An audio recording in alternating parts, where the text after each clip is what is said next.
Hello, freak bitches. Dude, I'm dying to tell you this story about my dad. Okay, so when I was 12, I moved to Toronto, right, living in Canada. Dad was the president of Nabisco, Canada. And I was, speaking of headbanging, I was a fucking rabid Mötley Crüe fan, right? I fucking Right. love Mötley Crüe. This was 1987. Shout at the devil. Right. Now this is their girls tour, right? I mean, I got fucking Mötley Crüe all over my bedroom walls. I'm fucking crazy about these fucking guys. Now, they come to Toronto for their girls tour. They're doing Maple Leaf Gardens. And it's the day before the concert. Well, I should say my dad knew that what a big fan I was. And Nabisco, Canada had a skybox in the arena. But my dad also knew that nobody from Nabisco gave a fuck about a Mötley Crüe concert, so the skybox was going to be empty. So my dad said to me, he said, "Hey, I know how much you love Mötley Crüe, and so I'm going to bring you to the concert. We can sit in the Nabisco skybox." And I tell my dad, watching Mötley Crüe through a plate glass window sucks, right? And he says, all right, well, basically fuck you. He's like, if you can do better, then we'll do better. Then we'll use your tickets if you can, if I'm fucking, I was 13, Right. So the day before the concert, and I see on the news, they're like complaining. They're like, these fucking asshole rock stars come to our city and fucking fuck around like one way or another. And I'm like, dude, they're here. The fucking Mötley Crüe. What are you saying? I'm confused. Asshole rock stars? Yeah, What? yeah, they made the news for some like bullshit. I forget what it was. I think they started some kind of fire or something crazy, but they were on the news, and they were complaining, these fucking guys come here. Okay. And so I'm like, they're in Toronto, they're in the city now, and the fucking concert's tomorrow. So I deduced that they're in a hotel, and I'm gonna fucking find these guys. I'm gonna fucking. And you're 13? I was 13, and so I go fucking running to my room. Right, it's like right away. I'm thinking, I know all the guys, and I know their real names. Like Vince Neil is Vincent Wharton, right?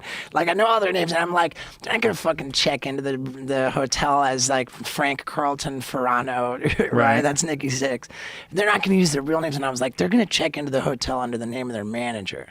Right, and I just guess You just knew it. Go run into my room and I fucking check on my little cassette fucking album sleeves. I check everyone. It says Doc McGee, which was their manager, right? Doc McGee. So I'm like, that's the fucking one.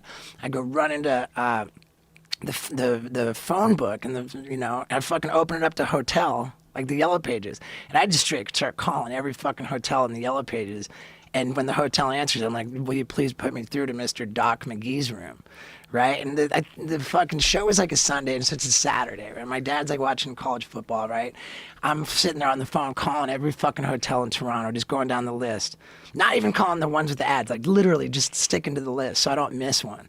And my mom's pissed because there was no call waiting. She's like, you're tying up the house phone. Like all my dad ever wanted was for me to show initiative and to be like motivated for something, And so my dad's like super stoked. I'm on fire. I'm telling my mom, I'm calling Mötley Crüe, fucking, and my dad like calls off my mom, like, honey, Right. like let him do his thing.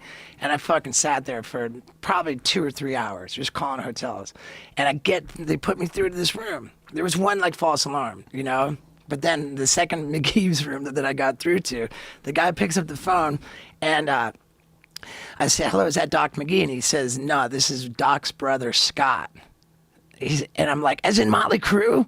And he says, how did you get this number? And I told him, I just called every fucking hotel in the Yellow Pages. I just literally told him? I said, I just called every hotel in the Yellow Pages. Is the crew there? And he goes, hold on a second. Are you fucking kidding me? That's awesome. And he says, I'm so impressed by what you did. He says, how would you like it if I put you on the list for backstage passes, and I can give you tickets in the 5th row. So he gave me 2 tickets in the 5th row, fucking backstage passes.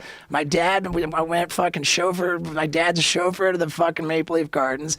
We've gotten the fucking press line to the fucking 5th row. 5th row, dude. That's insane. Yeah. That's actually better than the first row. You're like Yeah. a little back. Oh, dude, just it was the dopest. I was fucking headbanging like a mod. Gave myself hella brain damage that night, dude. Wow. And I was the Is last. that a picture from the era? Dude, like, how are you not showing me with fucking Nikki Sixx and Tommy Lee? Is that dude? your picture? No.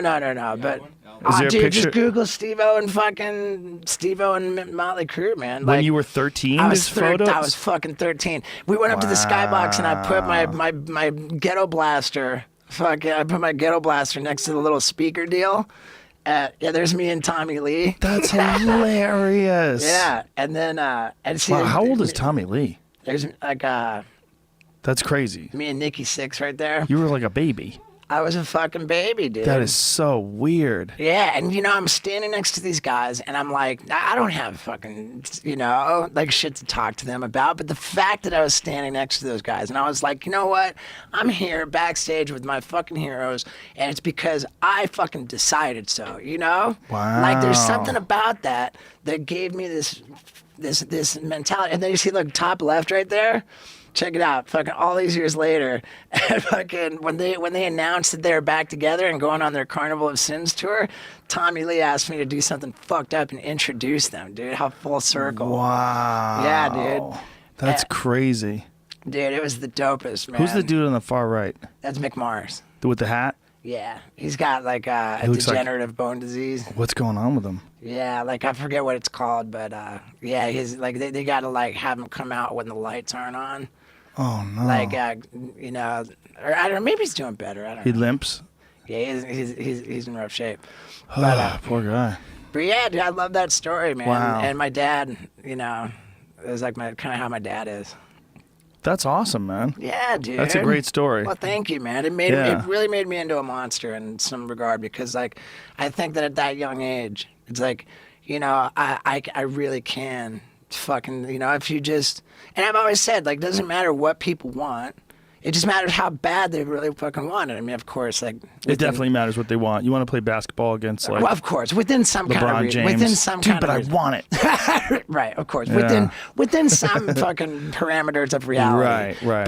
But It's a factor. What do they say? They say that luck is when preparation meets opportunity, Yes.